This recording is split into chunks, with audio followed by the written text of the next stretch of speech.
M is for Mason. G is for Graham. B for Betcha. This is the MGB Wrestling Podcast, the podcast with PG-rated material accessible to wrestling fans of all ages.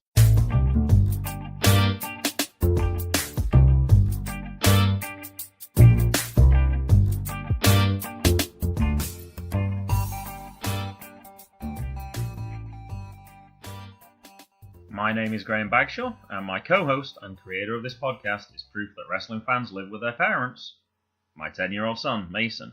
So, Mason, last week we announced we were joining the Visionaries Wrestling Network, and this episode will be going out on iTunes. Now, we've not even been doing this for 2 months. I think this is like 6 weeks we've been doing this.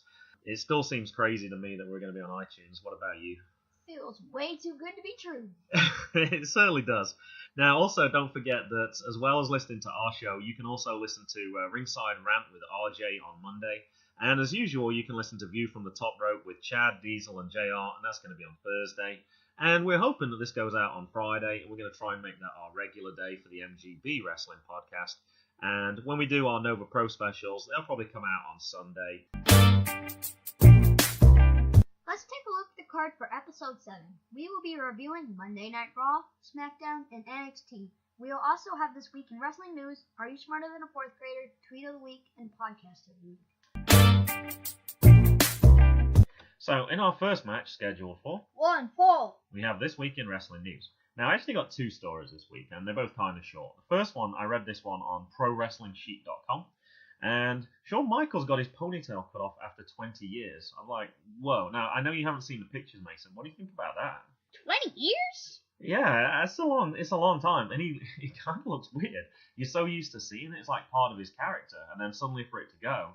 I thought I'd seen somewhere that it was for charity. And then I can't find that anywhere else. I don't know what I clicked on. But I went back. I tried Googling, like, Shawn Michaels haircut charity. Couldn't find anything, so I don't know what, but he certainly has a fresh look for WrestleMania. I wonder if he's actually introducing anybody. I wonder if that's why he tried to look a little nicer as well. I don't know. I actually feel like it might actually be kept somewhere. It could be, that could be. Well, if they had like a Hall of Fame, a real Hall of Fame, like they do for the Baseball Hall of Fame, then that would be kind of iconic, Shawn Michaels' ponytail. I would agree with you for that one. Anyway, second story, and this is going to link in because we're going to be talking about Raw in a second. All Things Wrestling actually mentioned, they said, I'm really disappointed Undertaker didn't show up. Spoiler alert. Is there any signs he might accept John Cena's challenge? And he actually asked this to Undertaker's wife. And Michelle McCool, she responded, we're actually eating breakfast.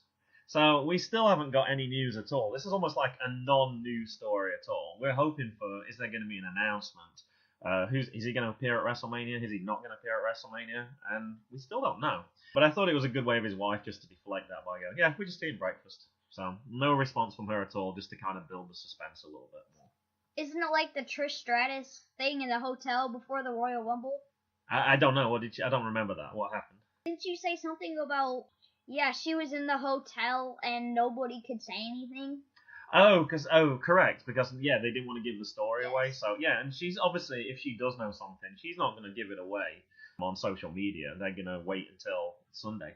I still think he's appearing on Sunday. Yes. I still think he's appearing. I think that Kid Rock's going to play the music, and I think he's going to come out on his motorbike, and anyway, but we'll have to see. No clue was given at all this week, not even on Smackdown either. In our second match, we have the best moments from Raw from the Phillips Arena in Atlanta, Georgia. All right, Mason, do you want to go ahead and tell us your top 3 moments for this? What's your first moment? Oh, that's right, I guess number 3, because we're going in reverse order. Number 3 is when Ronda asked Stephanie if she is right-handed or left-handed, and Stephanie says she's right-handed, and then she said, why? And then Ronda said, because I'm going to break the other arm so you can still write my check.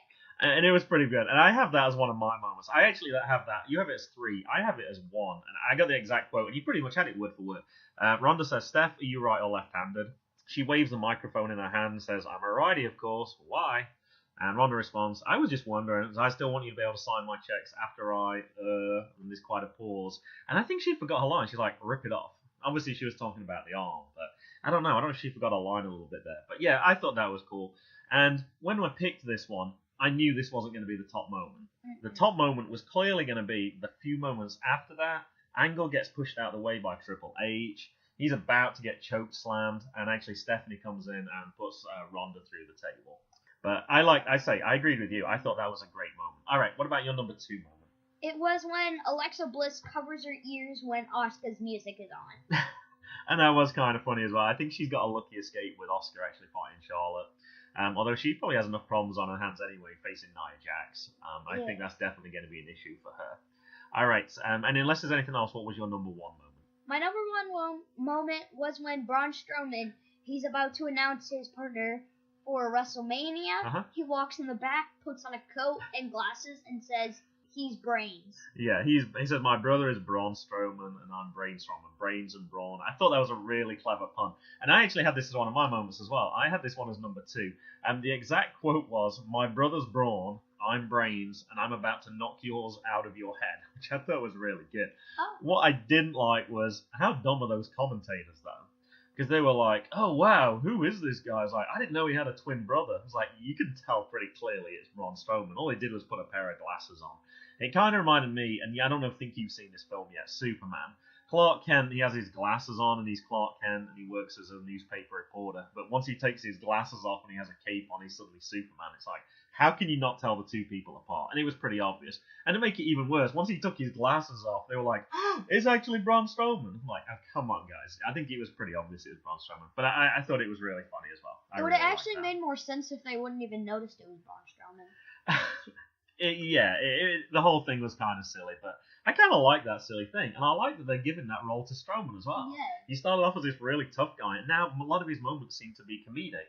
Now, we didn't pick this for either of our top 3 moments, but also I like the fact when Kurt Hawkins asked him to be his partner. Kurt Hawkins is stood there, he's got his t-shirt on, he's like, Braun, pick me, or something to that effect.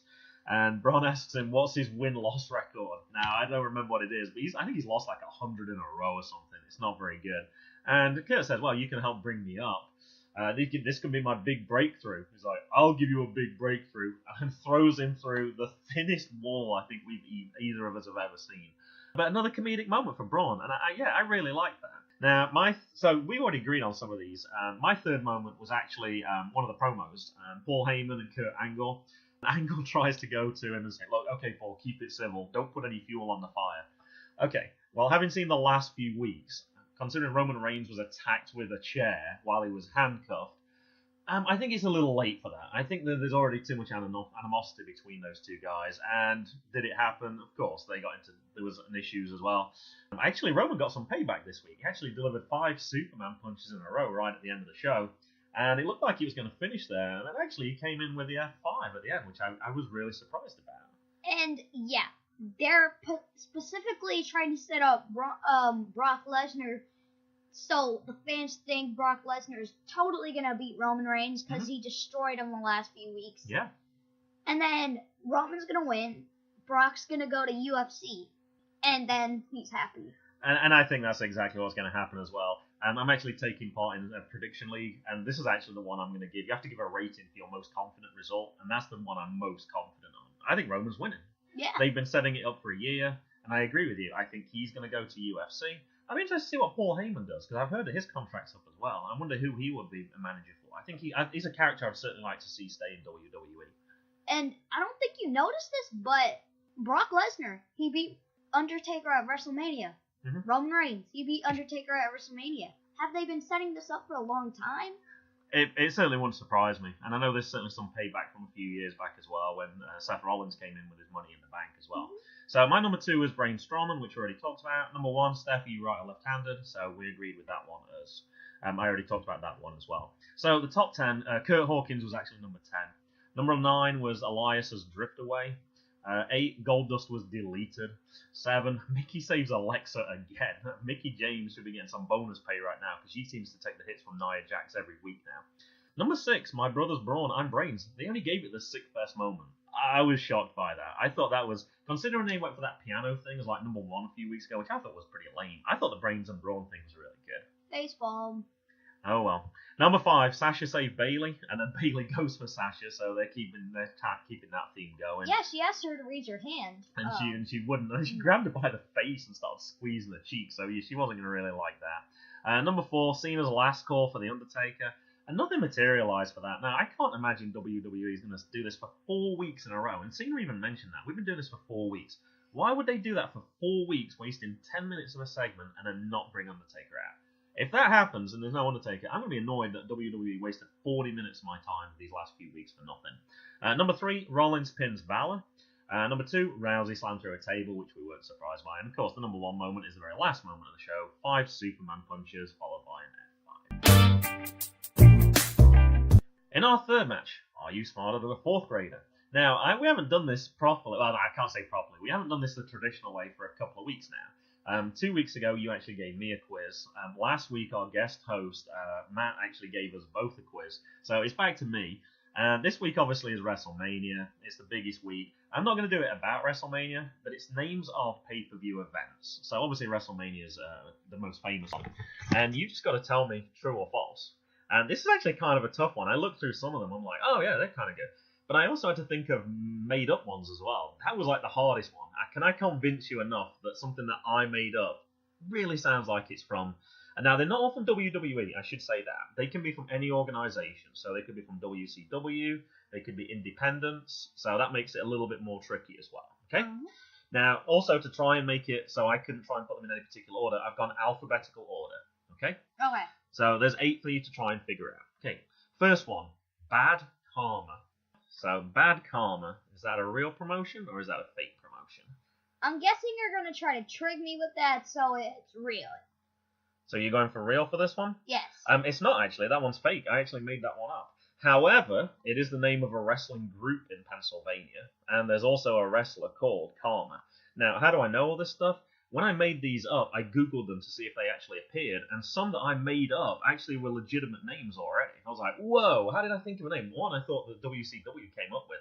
I didn't used to watch WCW. So no, Bad Karma was no, so that's a bad start. All right, number 2, Climate Change. Real. No, that was fake as well. I made that one up. And that was it's a similar one from WWE. There was one in Australia called Global Warming. And I was like, that doesn't even sound real. Like, global warming, what's that got to do with wrestling? I can't even imagine what that's got to do with wrestling. But I was like, climate change, like you change, not just the climate as in the weather, but you change the climate of the wrestling scene. So, no, I was proud of that one. I made that one up, so I managed to trick you again. All right, number 3, Halloween Havoc. Real.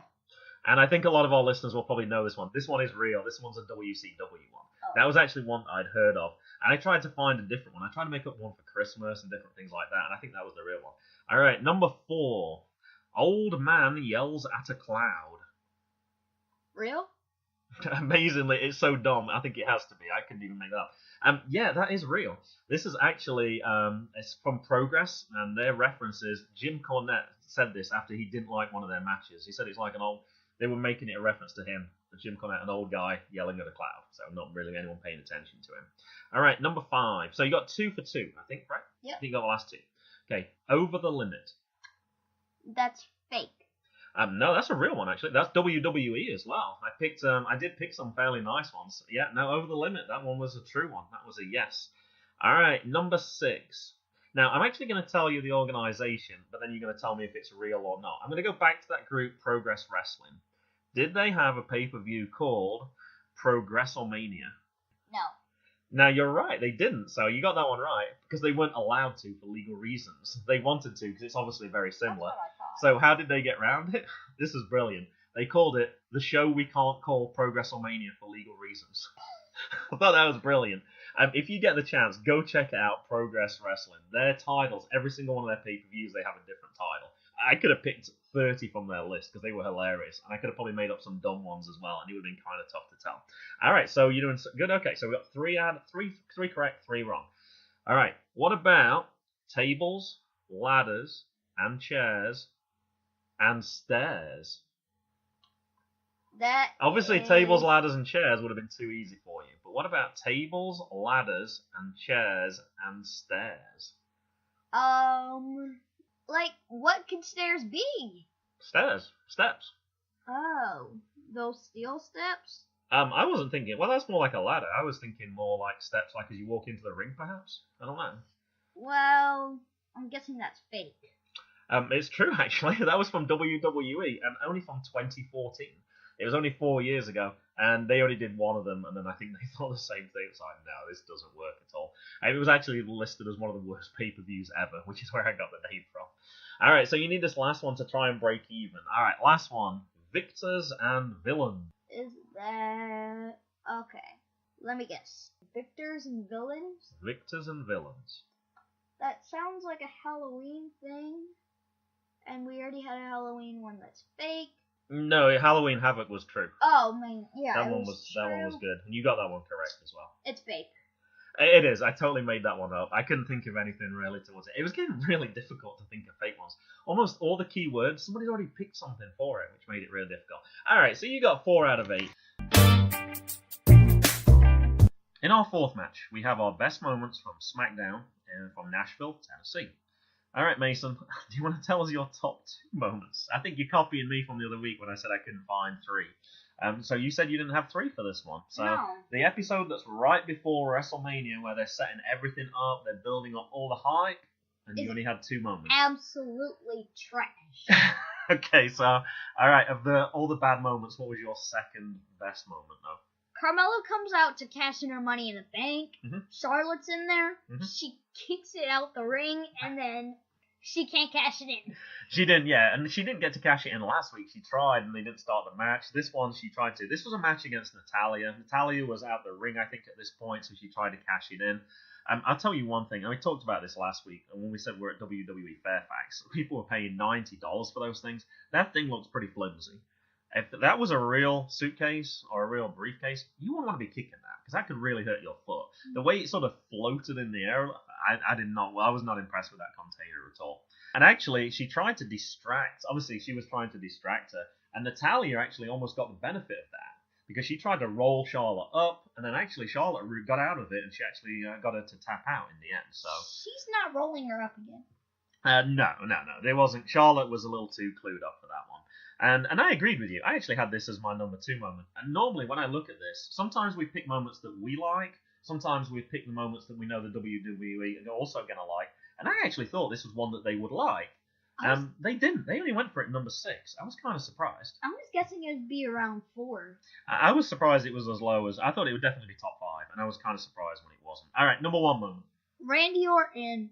He RKO's Rusev, mm-hmm. and then Bobby Roode, he pushes Aiden English off the top rope, mm-hmm. and Randy Orton RKO's it, and they called it a glorious RKO. They did, and I liked that, and I missed that the first time, because I actually watched this the following morning, and then I watched it again with you, and I missed that the first time round. And I agreed with you. I picked this as my 3rd moment. I like the first RKO, but I did like the glorious RKO. And I like that Bobby Roode actually came in there, but it was kind of interesting that he was sort of helping Randy. Because the last couple of weeks, they've sort of been standoffish against each other. Obviously, they're going to face each other at WrestleMania, but I don't know. The only person who didn't come out of this good at all was Jinder Mahal. He's had quite a bit of momentum recently. Rusev got to beat him, which definitely gives him some momentum as well. But yeah, Jinder definitely came out of this bad, I thought. Yeah, well, I'm not excited for that match at all. And I'm not. We've seen him now so many times recently, and I'm not a big Rusev fan either. So. I am absolutely tired of WWE making these great one-on-one matches into a multi-person match. Yeah, and I would agree with that. I'm much happier, and I'm kind of happy though that the title matches are just one-on-ones though. So we got AJ and Shinsuke, and we have Brock and Brock and Roman. Wow, I don't know how I forgot his name for a second. That was terrible. And then the U.S. titles, multi-man. Those ones are, but obviously the tag teams are multi-man, sure. And the SmackDown, yeah, the Raw and SmackDown are obviously multi-man. Mm-hmm. And I'm really hyped for WrestleMania to see who Braun Strowman's partner is. Me too. Yeah, I'm kind of curious how they're going to do that. I know they talked about Elias at one point, but I don't think that's happening either. So. What's your prediction? Who he's going to fight with? Yeah. I have no idea. I have absolutely no idea who he's going to pick for that. The only possibility I am thinking about is, like, are they going to bring somebody classic back? Like, Jeff Jarrett's going to be there at the weekend. Like, are they going to pick somebody like that? The only thing with that is if they were to win then, how would he keep playing as tag team partners? Because obviously he's not going to come back long term. Yeah, no, I don't know on that one. I'm totally out on this one. All right, the top 10 moments overall. And, I'm sorry, that was just your 3 moments. We talked about 2 mine already. Number 3, I went with Glorious RKO like you did. Number 2, Charlotte kicks the Money in the Bank case out of her hands. Number one for me, and I was pretty sure this would be the number one because it was the last thing that happened.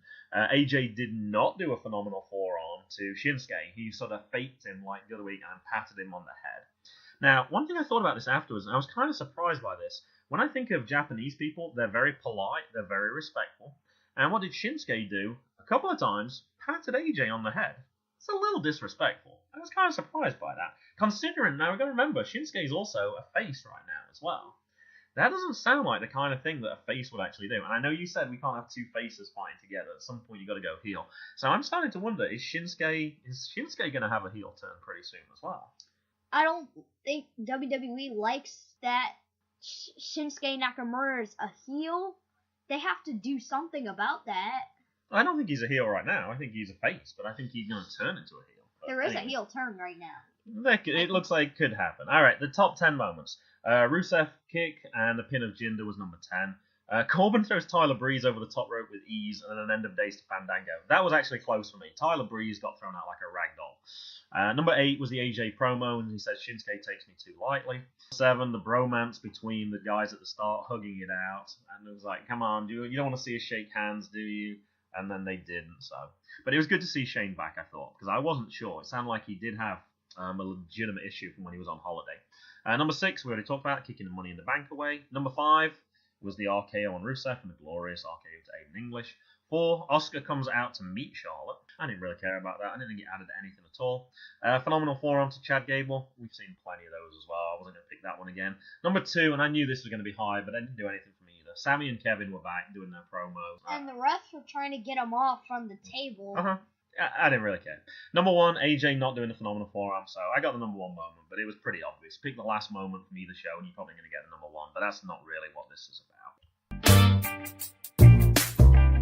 In our 5th match, we have Tweet of the Week.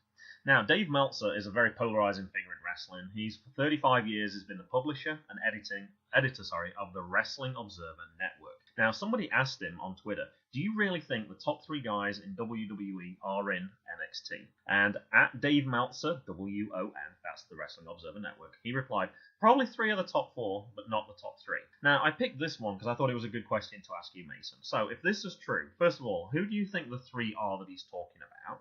The 3 people in NXT who are in the top 4 people in the whole company.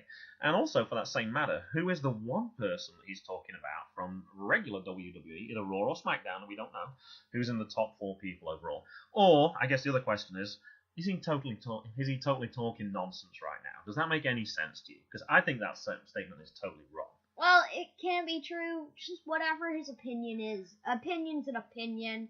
All right. So So who do you think the 3 he's talking about are then from NXT? Who do you think the top 3 people from NXT are?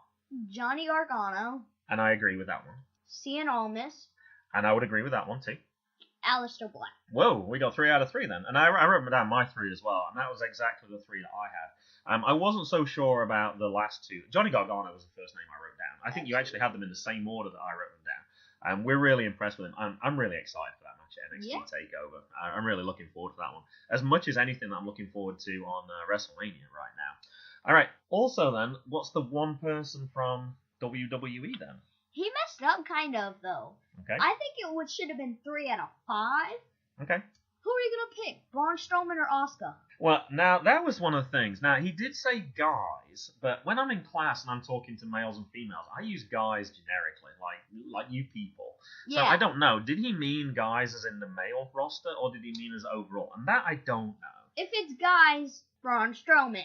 Okay. So on that basis then, Braun Strowman, who we know doesn't even really have a partner yet, he's not even in a real match. He's in a tag team match as a person by himself. It's not even a legitimate match right now. So you thinking then, so not AJ, not Reigns, not Lesnar, not Balor, not any one of them.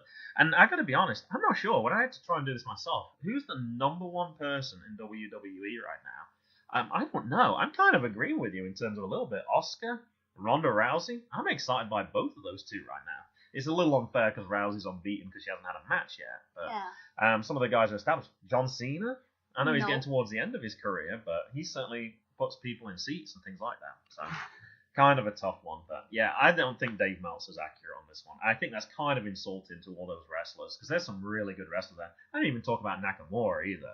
There's some really good wrestlers in there that we just totally ignored. But I wish you would have said who it was, but I guess that's why it was a good tweet just to put out there to get people's attention. Yeah.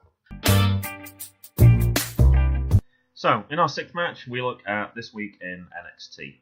Aaron Mason, I wasn't that impressed with this show.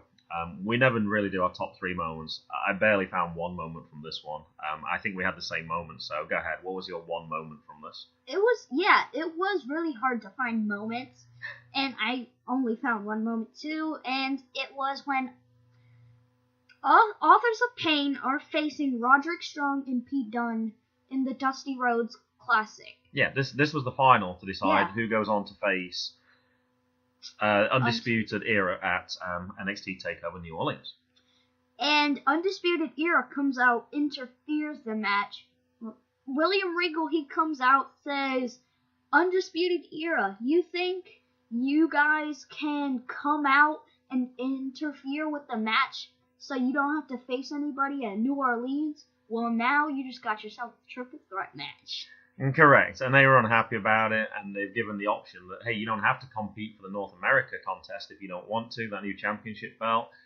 You can decide how you're going to do this. You can pull out completely. So he's given them a few options, but that was it. And I was kind of upset by this. I really enjoyed watching Pete Dunne these last few weeks. I was enjoying watching that match again, and I really didn't want to see it end quite like that.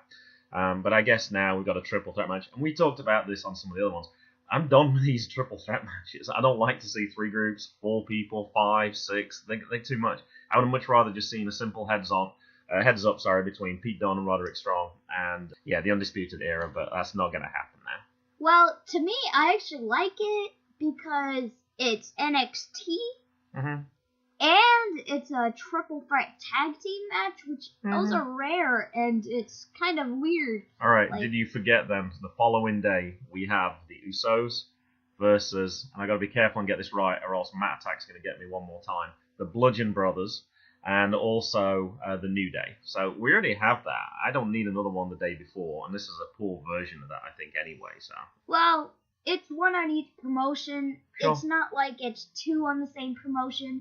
Okay. If it was like 2 on NXT or 2 on WWE, then I would be tired of it, but I'm okay with this one. Now, I just saw on Twitter somebody who follows the View from the Top Rope, Dave Pazewski. I hope I said his name right.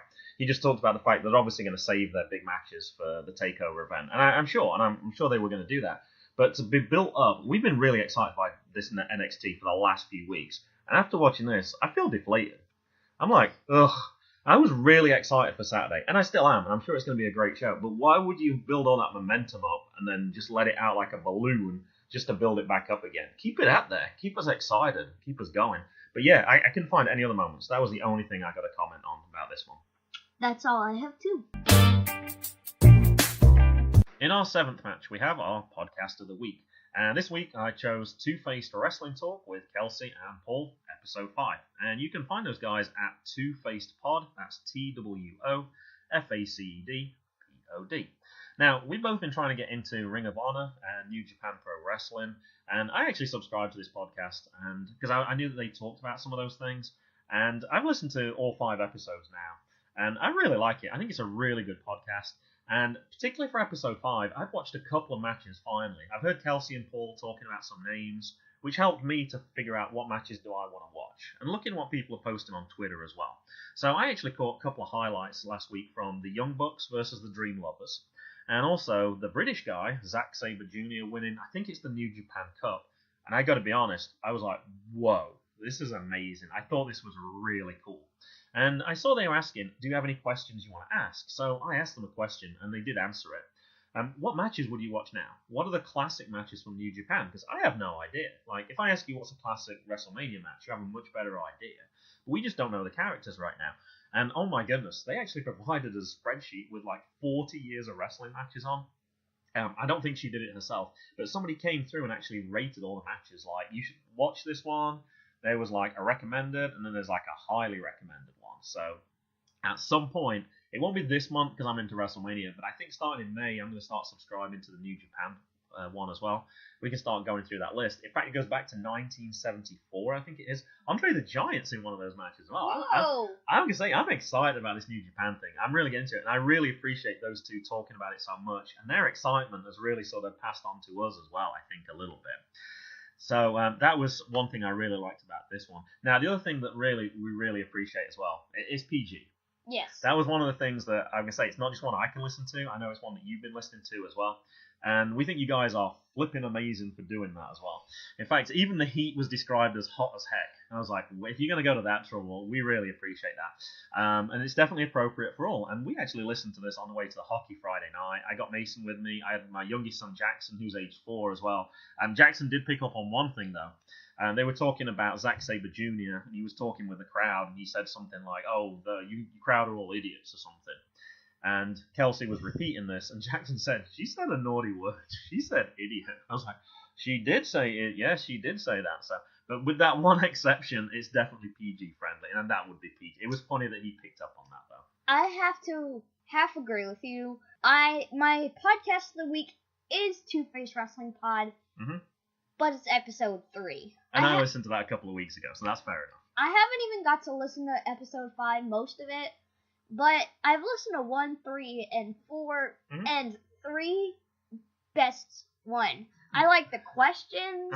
I like all the other stuff. And they're good. And I haven't, I'm going to say, most of my podcasts I listen to each week, and I don't know what happened. I forgot when they released their first episode, and I actually listened to 1 and 2 together. And then I forgot about it again, because I didn't subscribe properly. And then I had to listen to 3 and 4 together, and then I listened to 5. But no, everyone so far I've really been impressed with. And the other section I like from their show as well is the heads and tails section, where they look at 2 perspectives or the 2 sides of the coin. And I think that's a good contrast with a good male and a female presenter as well. I think that works really well. Now, I did see Kelsey post on Twitter a couple of days ago. She had 900 followers, and she was really happy about that. And so we were going to try and give her a push a little bit with this podcast as well. Let's see if we can get it to 1,000. I looked today. She's on 981 2 days later, so it looks like she's already had that push. But yeah, definitely follow those guys as well on Two-Faced Pod. Kelsey is at Super Kicking It, so she might already be at 1,000 by the time this is released. And Paul, you can follow at pboron88, BORON 88. And that would be definitely our podcast of the week for this week. So that pretty much does it for this week. We haven't really talked about our WrestleMania predictions at all, because we've just been reviewing what's going to happen. And next week on the show, we'll talk about what actually happened in WrestleMania, Raw, SmackDown, like we normally do. I did actually appear on Matt Attack's podcast last night, and I did talk about what my predictions were. So certainly you can find out. If you look on my Twitter feed at Mr. Bagshaw, you can certainly find out if you want to hear our predictions for that. But besides that, Mason, do you want to talk about some matches that you are looking forward to this week? Any particular ones? For WrestleMania, I'm looking forward to the Ronda Rousey-Kurt Angle, because I'm excited to see Ronda Rousey Me too. in her match. Yep. And I'm predictions? Who's gonna win? Sure. It's probably it's Ronda Rousey and Kurt Angle, because I think Ronda Rousey's gonna keep she's going to keep an undefeated streak like Asuka.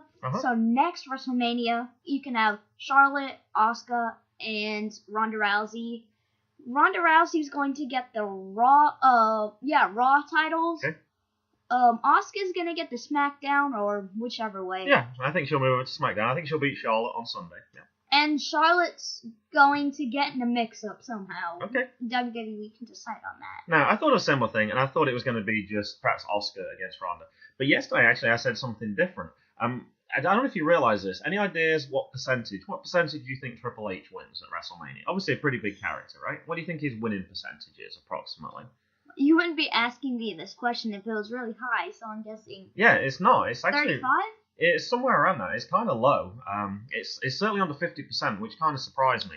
And actually, I'm going to go for the opposite for this one. I actually changed my mind. I actually think Triple H and Stephanie are going to win this one. I don't think they're going to win it clean, and I think that's how Ronda gets out of this one. I think they're also going to use it possibly to get Kurt Angle out, so they can put in a new general manager. He's just done over a year. I know they like to keep that fresh and bring in new people. But I think that could be the possible storyline for this. She doesn't come out of it too bad if Kurt Angle gets pinned, because technically it's not a loss for Ronda.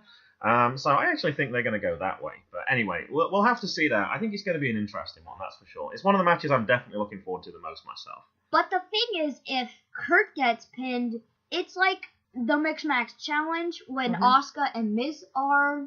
And Matt said that Asuka, she was yelling, "My streak, my streak." She was, and I don't read too much into that. I don't think people are going to blame Ronda if Kurt Angle gets pinned. So she could start as all fresh afterwards. So we'll have to see that one. I think from NXT Takeover, I think we're both on the same page for this one as well. Gargano and Ciampas, is that his name? I already forgot his name. Ciampa? Yeah, wasn't on this week. Johnny Ciampa. Yeah. Ciampa, that's it.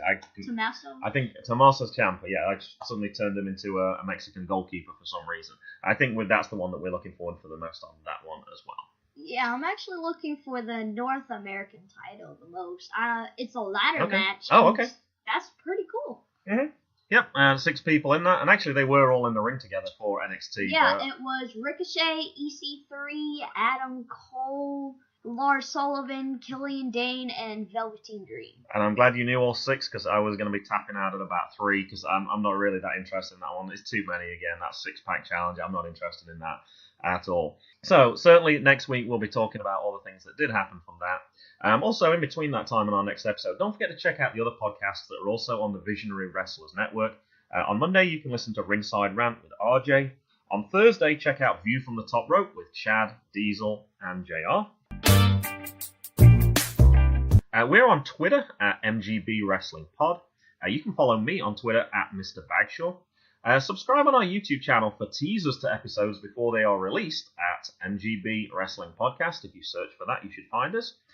Please try and subscribe, give us a 5-star rating, and review us on iTunes at the Visionaries Wrestling Network.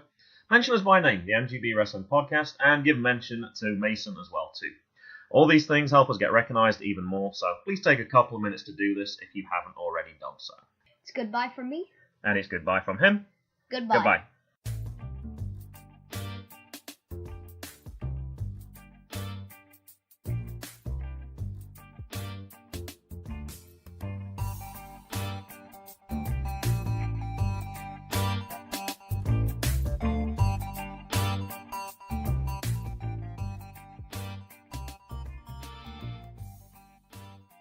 One, two, three. That's it. That seems to work pretty good, didn't it? I mean, now it's going all the way over there. Yeah, it's working just fine. Alright, so I got Jackson with me. We just watched a very old British match. Do you want to tell us who was in the match, Jackson? Who did we watch? It was Big Daddy. Okay, who was it? Big Daddy and? Haystacks. Giant Haystacks, that's right. Yeah, don't shout at the screen though, because that makes it bad. It doesn't work very well. And who won the match? Big Daddy Haystacks. Not Big Daddy Haystacks, just Big Daddy. How did he win though? What did he do? He just knocked him out of the ring. When he knocked him out of the ring, he win. He did. Yeah, he couldn't get back in the ring. You have to get back in 10, and he didn't manage to get back in 10 because he was very big, wasn't he? Yeah. And he got knocked straight off his feet. So, do you like Big Daddy then? Yes. You want to see another one of his matches? Yeah. Did you know that Daddy used to watch Big Daddy and Giant Haystacks when he was little? Yeah. When I was Mason's age? In fact, Daddy got to watch a match. When I went to the wrestling, I got to see Giant Haystacks and Big Daddy. But yeah, they're not alive anymore, so we won't be seeing them. Do you remember what alive anymore? No, they died a long time ago. That's an old film. That was very old. That film was probably 40 years ago. So they would have been very, very old if they were still alive. But no, they're not alive anymore. Can you remember what Big Daddy said when he went into the ring to try and get the crowd going up? What word did he say over and over again? I don't know. Easy. Easy. Easy. Hey! And then everybody started chanting that as well, didn't they? Buddy win. And you noticed that they didn't have their tummies out, did they? No. Sometimes the wrestlers have their tummies out now, but not these guys. No, only the new WWE wrestlers do. Yeah, it's just the new guys. These were old guys, weren't they? The old wrestlers don't get their tummies out when they wrestle. Alright, I think that's going to do it for your third little podcast, Jackson. You want to say goodbye to everybody? Goodbye. Daddy Haystacks. Not Daddy Haystacks, it's Big Daddy or Giant Haystacks. It said Big Daddy Haystacks. It did not say Big Daddy Haystacks. You said Big Daddy Haystacks. No, Big Daddy. I'm sure it's Big Daddy Haystacks. There is no Big Daddy Haystacks. The music was Zigzag by Kevin MacLeod at incompetech.com, licensed under Creative Commons by Attribution 3.0. http://creativecommons.org/licenses/by/3.0/. M is for Mason. G is for Graham. B for Betcha. This is the MGB Wrestling Podcast, the podcast with PG-rated material accessible to wrestling fans of all ages.